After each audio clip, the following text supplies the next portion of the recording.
کئی دفعہ نا ماحول بڑا گھٹن کا ہوتا ہے، گھٹن کا، لیکن ایک آدمی نعرہ لگا دیتا ہے نا گھٹن والے ماحول میں، تو باقیوں کی بھی آنکھ کھل جاتی ہے۔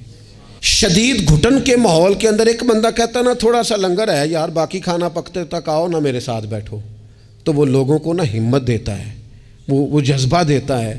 مثلا بارش تیز ہو رہی ہو اور اگر مکان ایک ہی ہو صحرا کے اندر، اور اگر کسی شخص کا دل بڑا ہونا، وہ سب سے کہنا آ جاؤ آ جاؤ، تو سما جایا کرتے ہیں سارے لوگ ہی، جگہ مل جایا کرتی ہے۔ پر کوئی امید کی بات تو کرے، کوئی کرم کی بات تو کرے، کوئی وہ بات تو کرے جس کے اندر خوبصورتی ہو۔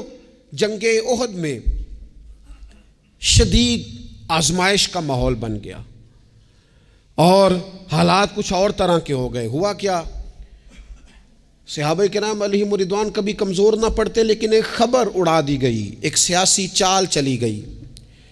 جس طرح کا طریقہ ہوتا ہے نا مایوسی پھیلانے کا، وہ طریقہ استعمال کیا گیا۔ کہا گیا معاذ اللہ ثم معاذ اللہ، حضور کو شہید کر دیا گیا۔ اب امت جانتی ہے کہ صحابہ کی کتنی جذباتی وابستگی ہے نبی پاک کے ساتھ۔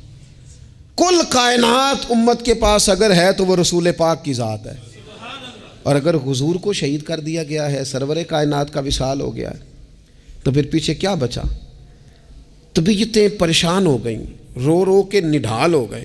حضرت انس بن مالک رضی اللہ تعالیٰ عنہ کا جو نام ہے نا انس، یہ ان کے چچا کے نام پر رکھا گیا تھا۔ ان کے چچا کا نام تھا حضرت انس بن نضر رضی اللہ تعالیٰ عنہ۔ وہ نہ نکلے میدان احد میں جب پوری طرح لوگ پریشان تھے، نڈھال تھے، تکلیف میں تھے، کمزور پڑے ہوئے، وہ میدان میں نکلے۔ کہا یہاں کیوں بیٹھے ہو؟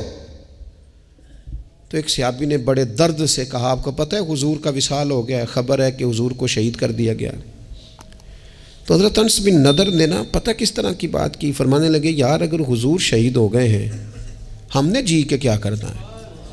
بیٹھے کیوں ہو؟ اٹھو نا، تلواریں پکڑو۔ جس رستے میں حضور نے شہادت دی ہے، ہم بھی اسی رستے میں شہید نہ ہو جائیں۔ اٹھو، نکلو۔ آپ نے اس جذبے کا اظہار کیا کہ جن کی تلواریں سائڈ پہ پڑی تھی انہوں نے بھی جلدی سے تلواریں اٹھا لی، اللہ اکبر کہہ کے میدان میں کودے، اور ان کے لفظوں میں اتنی طاقت تھی کہ جان پڑ گئی۔ صحابہ کہتے ہیں مجمع میں حضرت انس بن نضر کہنے لگے ادھر آؤ، ادھر دوڑ کے آؤ، مجھے تو وہ دیکھو احد پہاڑ کے اندر سے جنت کی خوشبو آ بھی رہی ہے، وہ دیکھو چند قدموں پہ جنت ہے، دیکھو۔ حد کر دی انہوں نے لڑنے والی۔ حضرت انس بن مالک بعد میں بتایا کرتے تھے، فرمایا کرتے تھے اس جنگ میں میرے چچا کے جسم پر 80 سے زیادہ زخم آئے تھے، 80 سے زیادہ زخم وجود پر موجود ہیں۔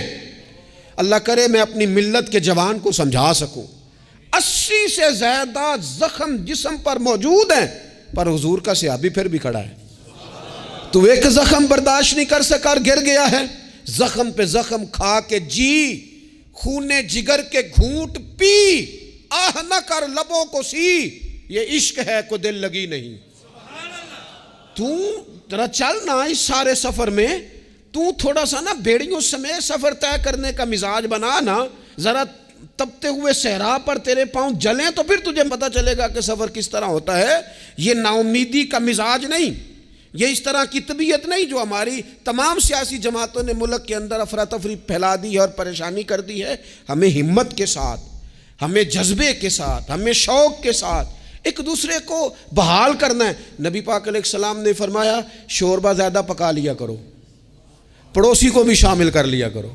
فرمایا ایک کا کھانا 2 کھا لیں گے، 2 کا کھانا 3 کھا لیں گے، 4 کا کھانا 6 کھا لیں گے۔ ایک دوسرے کا بازو تھامو، ایک دوسرے کے لیے دروازہ کھولو۔ میرا رب تو بڑا کریم ہے، جیسے جیسے ہی بندے ایک دوسرے پہ مہربانی کرتے جاتے ہیں اللہ سب پر رحمت فرماتا ہے۔